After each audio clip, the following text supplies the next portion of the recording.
Praise the lord, హల్లెలూయా. సమస్త మహిమ ఘనత ప్రభావములు ప్రభు అయిన యేసుక్రీస్తునకు మాత్రమే కలుగును గాక. ఆమేన్. దేవుని ఉచితమైన కృపను బట్టి మీరందరూ బాగున్నారని చెప్పి, దేవుని వాక్యానుసారముగా జీవిస్తున్నారని చెప్పి, ఆయనకిష్టముగా బ్రతుకుతున్నారని చెప్పి నమ్ముచున్నాను. ఆ రీతిగా బ్రతకడము మన జీవితానికి బహు దీవెనకరము, ఆశీర్వాదకరము అనేక సత్యాన్ని ప్రతి ఒక్కళ్ళు గ్రహించండి. దేవునికి ఇష్టానుసారమైన జీవితాన్ని జీవించండి. ఆమేన్. దేవుని ఉచితమైన కృపను బట్టి ఈ సాటర్డే మొదలుకొని 7 సాటర్డేస్ దేవుడు ఉచితమైన కృపను బట్టి మనం ఒక సిరీస్ కింద ఒక వాక్యాన్ని ధ్యానించుకోవాలని చెప్పి ఆశపడుతూ ఉంటుండగా, ఎన్ని పనులున్నా సరే వాటన్నిటిని పక్కన పెట్టి వాక్యాన్ని వినండి. ప్రాముఖ్యముగా ఈ 7 లక్షణాలు మన జీవితానికి ఎంత ప్రాముఖ్యమో, ఎంత దీవెనకరమో, ఎంత ఆశీర్వాదకరమో అనేక సత్యాన్ని గ్రహించి, మంచి లక్షణాలు ఏమున్నా లేకపోయినా ఈ 7 మంచి లక్షణాలు మనము కలిగి జీవిస్తే మన అనుదిన జీవితంలో ఈ 7 లక్షణాలు కనుక పెట్టుకున్నట్లయితే మన జీవితంలో గొప్ప రీతిలో బ్లెస్ అవుతాము అనేక సత్యాన్ని గ్రహించండి. ఆమె ప్రార్థన. మహాపరిశుద్ధుడైన మా ప్రేమ కలిగిన తండ్రి, నీకు స్తుతులు. నువ్వు ఇచ్చిన ఈ యొక్క వాక్య భారమును బట్టి నీకే కృతజ్ఞతలు చెల్లిస్తూ, ఈ దినము మొదలుకొని సిరీస్ కింద ఈ యొక్క వర్తమానములను షూట్ చేస్తూ ఉంటుండగా వింటున్నా చెప్తున్నా మాతో బహుసూటిగా స్పష్టముగా ఈ 7 లక్షణాల గురించి లోతైన మర్మాలు సత్యాలతో మాతో మాట్లాడి మా జీవితంలో జరిగించి సమస్త మహిమ ఘనత ప్రభావము నీవే పొందమని క్రీస్తు నామములో అడుగుచున్నాం మా తండ్రి. ఆమేన్. ఈరోజున మన ప్రసంగం అంశము 7 హ్యాబిట్స్ ఫర్ స్పిరిచువల్ హెల్త్. మన ఆధ్యాత్మిక జీవితానికి కావలసిన మొదటి లక్షణం గురించి ఈ రోజున ధ్యానించుకుందాం. The first habit is I must love God's. మొట్టమొదటిగా మనము నేర్చుకోబోయే లక్షణము దేవుణ్ణి మనము ప్రేమించేవారిగా ఉండాలి. ఆమేన్. ఈ రోజున ఆలోచన చేసినట్లయితే క్రైస్తవులుగా పిలువబడుతున్న మనము, క్రీస్తును సొంత రక్షకుడుగా అంగీకరించిన మన జీవితంలో మనము కలిగి ఉన్న తెలుసా, దేవుణ్ణి మనము ప్రేమించేవారిగా ఉండాలి. లోకములో సమాజంలో చూస్తున్నట్లయితే వీరికి అన్ని చెడు లక్షణాలు ఉన్నాయండి, వీరు మంచి లక్షణాలు కలిగి జీవిస్తున్నారండి, వీరికి అటువంటి బుద్ధులు వచ్చాయండి, వీరికి ఇటువంటి గుణగణాలు ఉన్నాయండి అని చెప్పి ఎలాగంటారు. అలాగా కుటుంబ సభ్యులలో ఉంటున్నప్పుడు తోటి వ్యక్తులు మనల్ని చూసి మన దగ్గర నేర్చుకోవాల్సిన మొదటి లక్షణం ఏంటో తెలుసా, దేవుణ్ణి ప్రేమించటం. ఈ రోజున క్రైస్తవుడిగా పిలువబడుతున్న మన జీవితంలో మనము దేవుణ్ణి ప్రేమించేవారుగా, దేవుణ్ణి ఆరాధించేవారుగా మనము ఉంటున్నట్లయితే, మనము ఇటువంటి మంచి మొదటి లక్షణమును కలిగి జీవిస్తున్నట్లయితే మన జీవితాలను చూసిన అనేక మంది, ఓ వీరు ఇటువంటి మంచి లక్షణమును కలిగి జీవిస్తున్నారు, వీరికి ఇంత గుడ్ హ్యాబిట్ ఉంది, ఈయన ఎంత పరిస్థితులు వ్యతిరేకముగా ఉన్నా, లోకము ఎంత బహు భయంకరముగా నిశ్చయముగా ఉన్నా సరే ఈయన మాత్రము లోక స్నేహాల వైపు, లోక ప్రేమల వైపు, లోకానుసారం వైపు జీవించకుండా వాడు దేవుణ్ణి వారు ప్రేమిస్తారు. వారికి కలిగి ఉన్న మంచి లక్షణము అది.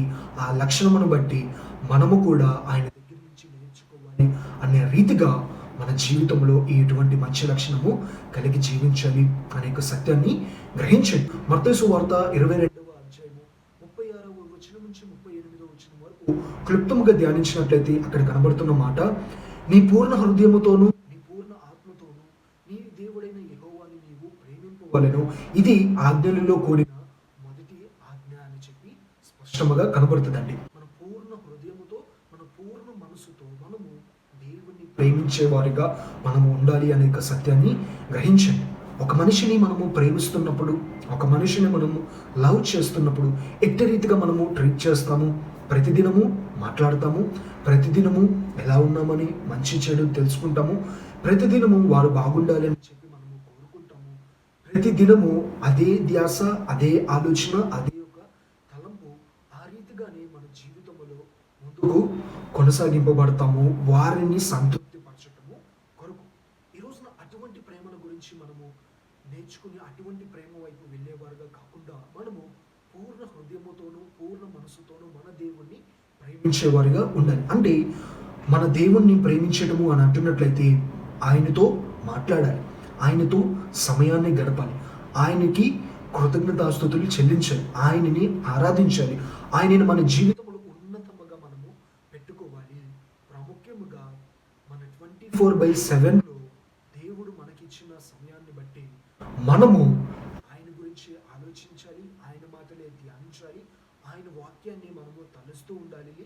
ప్రాముఖ్యముగా ఆయనని మనము ఆరాధించేవారుగా, పూజించేవారుగా, ఏమి చేసినా సరే మనము దేవునికి ఇష్టానుసారముగా మనం చేసేవారిగా ఉండాలి. అంటే వేరొక ధ్యాస, వేరొక ఆలోచన, వేరొక తలంపు లేకుండా నిత్యము యేసుక్రీస్తు వారే మన జీవితంలో ఉండాలి అనే సత్యాన్ని గ్రహించండి. దానికి అర్థము చదువు మానేయాలి, దానికి అర్థం ఉద్యోగం మానేయాలి, దానికి అర్థము వ్యాపారాన్ని మానేయాలి, దానికి అర్థం కుటుంబ జీవితాన్ని పక్కన పెట్టాలన్న నో.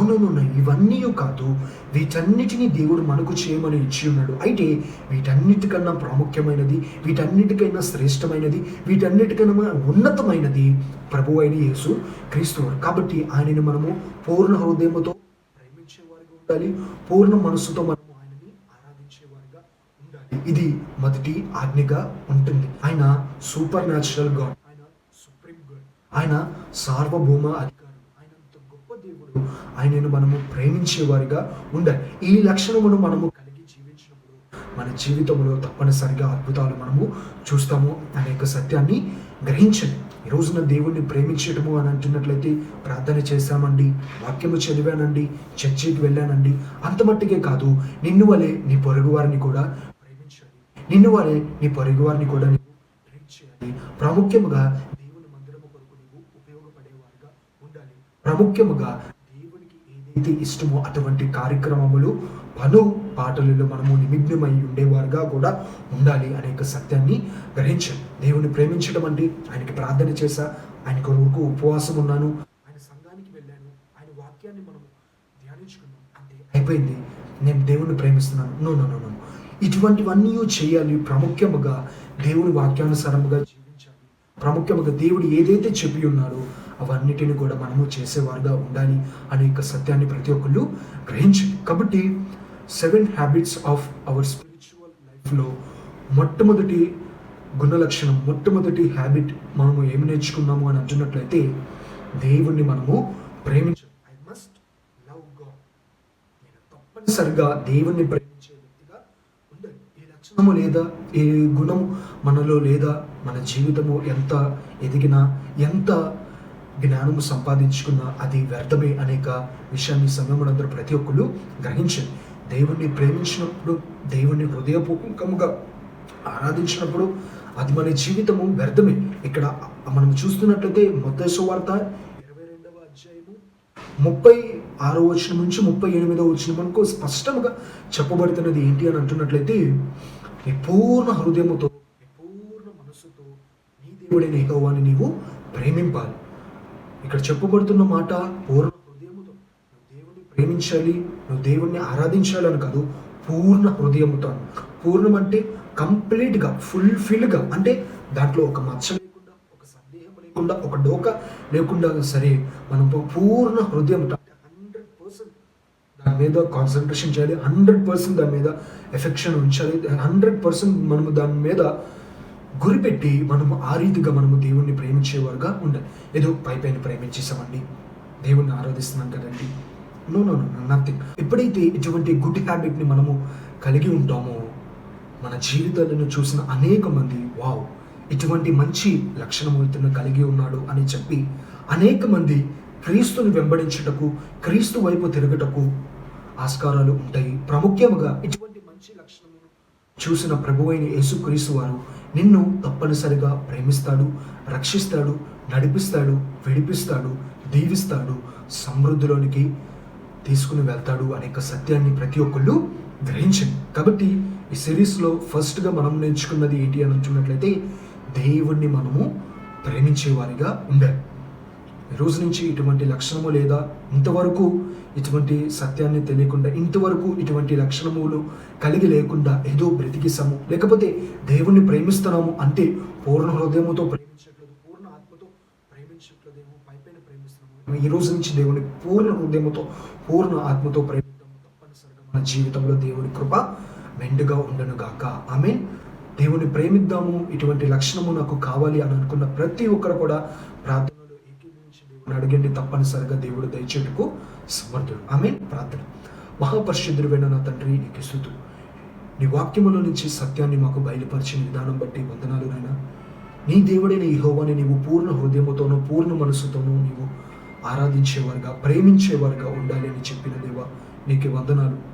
మా జీవితంలో ఇదివరకు మేము నిన్ను నామకార్థముగా ప్రేమించేమేమో, నామకార్థముగా ఆరాధించేమేమో. మాకు కావాల్సిన ఈ 7 హ్యాబిట్స్ ఆఫ్ స్పిరిచువల్ హెల్త్లో ఆధ్యాత్మికమైన మంచి ఆరోగ్యము కొరకు మేము కలిగి ఉండవలసిన 7 లక్షణాలలో మొదటి లక్షణము నిన్ను ప్రేమించేవారుగా ఉండాలి. అది పైపైన ప్రేమ కాదు, పరిపూర్ణతమైన ప్రేమతో, పూర్ణ హృదయముతో నిన్ను ప్రేమించేవారుగా, నీ కొరకు బ్రతికేవారుగా, 100% లవ్ ఇచ్చి నాయనా నీకు ఇష్టానుసారమైన జీవితాన్ని మేమందరము జీవించేవారుగా నా జీవితము, మా జీవితము ఉండులాగున కృపని దయచేయమని, మిగిలి ఉన్న 6 లక్షణాల్లో కూడా నేర్చుకునేటకు కృపని, సామర్థ్యాన్ని మాకు దయచేసి సమస్త మహిమ, ఘనత, ప్రభావము ఈ వాక్యం ద్వారా మాలో పొందమని క్రీస్తు నామములో అడుగుచున్నాం మా తండ్రి, ఆమేన్. వాక్యమైన అందరికీ నా ప్రత్యేకమైన వందనాలు తెలియజేసిన నుండి దేవుడు మీ కుటుంబాలన్నిటినీ నిరంతరంగా దీవించును గాక. ఆమేన్. God bless you.